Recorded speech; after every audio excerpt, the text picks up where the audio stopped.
Hey, hi, welcome back to my channel. My name is Chris. Every day I'm doing a vlog for 1,000 days, guys. Yep, 1,000 days. So if you're not subscribed, a subscribe would be absolutely awesome. And every day I talk about something uniquely different. Today, how do you deal with being laid off from your job? How do you deal with being made redundant? Especially if you've been there for a long time. How do you get past that? It's not easy, is it? I've met some people a little while ago and they're experiencing something just like that, and you can see the sadness in their eyes. They like what they do, they love where they are, and yet sadly they've got to go. They've got to be laid off, and that's an awful feeling, isn't it? And with that comes feelings of uncertainty, insecurity, the unknown. How do we combat feeling depressed and anxious about what the future might hold? Yeah. And when I was speaking to one of these people, he was quite tearful. He really was. And it's so sad. But I guess one of the things that we should do in our occupational life, in our working life, is to maybe equip ourselves with enough skills so we can be resilient and press forward and go forward in a new occupation, a new domain where we will be appreciated and maybe not have the risk of losing our employment. I really feel for these two people. I just would hate to be in their position. It's an awful prospect because people have mortgages, they have rents, they have commitments, families, they have all this stuff going on. And I guess the one thing we like to think of as certain in our lives is that we have a job to go to.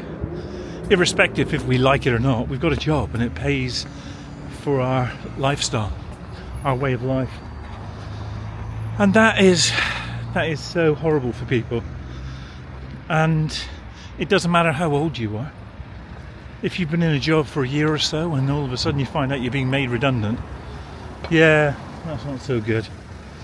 That's horrible. So I really feel for people who face the prospect of that.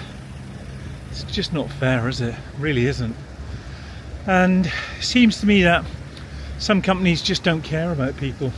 They have to give their bog standard redundancy package, but who's going to recall or remember how good they were in terms of that?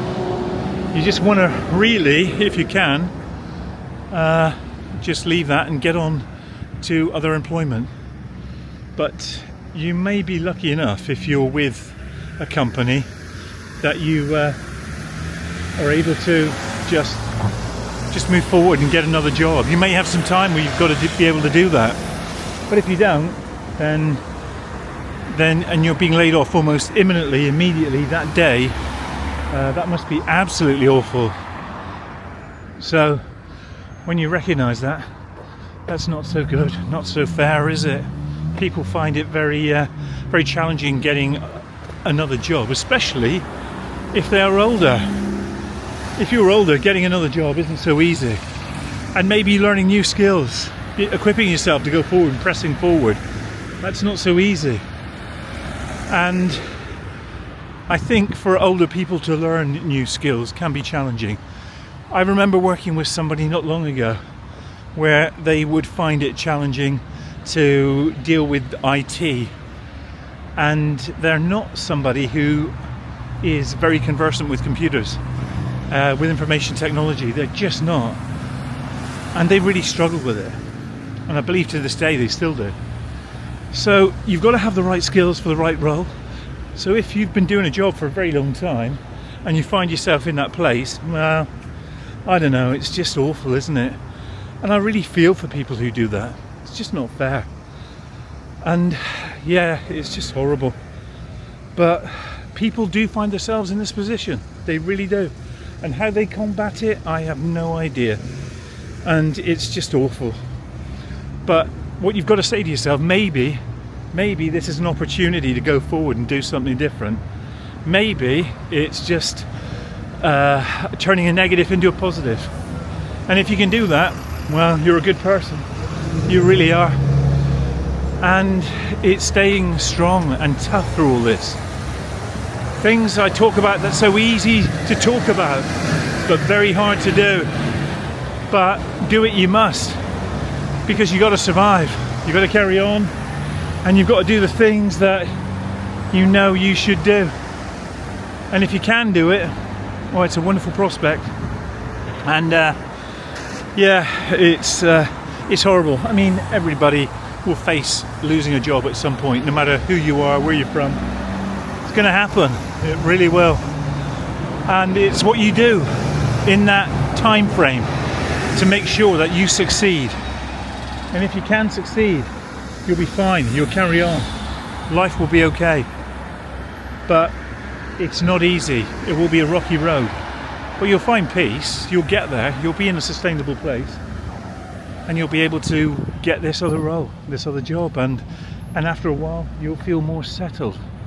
It will become sustainable, you know?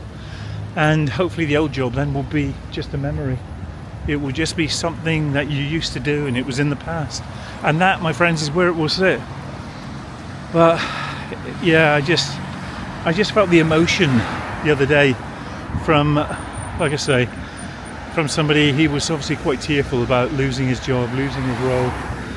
And yeah, it's not fair, is it? But I guess the company that he works for is downsizing. They're having to look at the books, balance the books.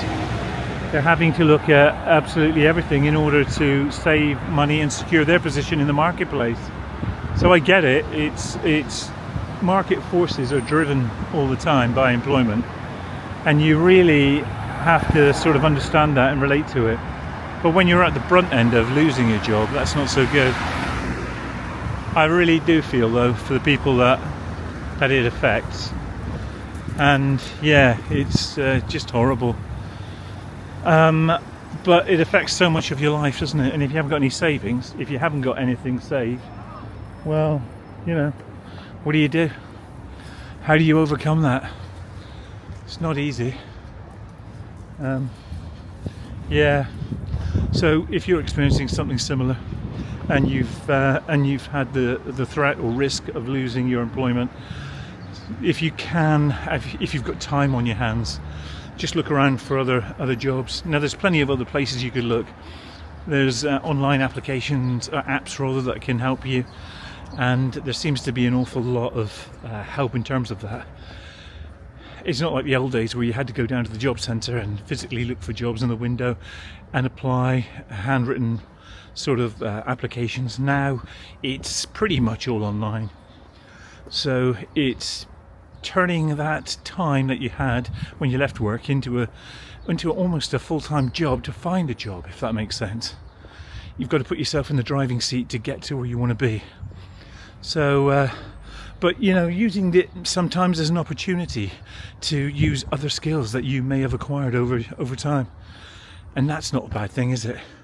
That's not bad at all. So, and obviously there's the financial side of it. You've got to make sure that the money that you earn is enough to cover your costs. And that brings its own challenge. But you wouldn't apply for a role which was a great deal less than the role that you're leaving. That's obviously, sometimes you've got to take employment wherever you can, and it may mean you having to restructure. But difficult times require strong approach. It requires a positive attitude towards where you're heading, and if you can do that, that's good. That's not bad. And you can get to where you need to be. And I promise you, over time, if you are experiencing that, things level out. They really do. They turn out okay in the end. Having been somebody that's had to leave a job and go and find other employment and work out other places, I'm testament to the fact that it does work out. Yes, you may have to beg and borrow and just to get to where you need to be, but you can do it. Do what you have to do in order to get where you need to be, and you will be fine. So anyway, thank you so much. Every day I talk about something uniquely different. I'll be back again tomorrow. A subscribe would be awesome, guys. It really would. And I'll see you then tomorrow. Bye now.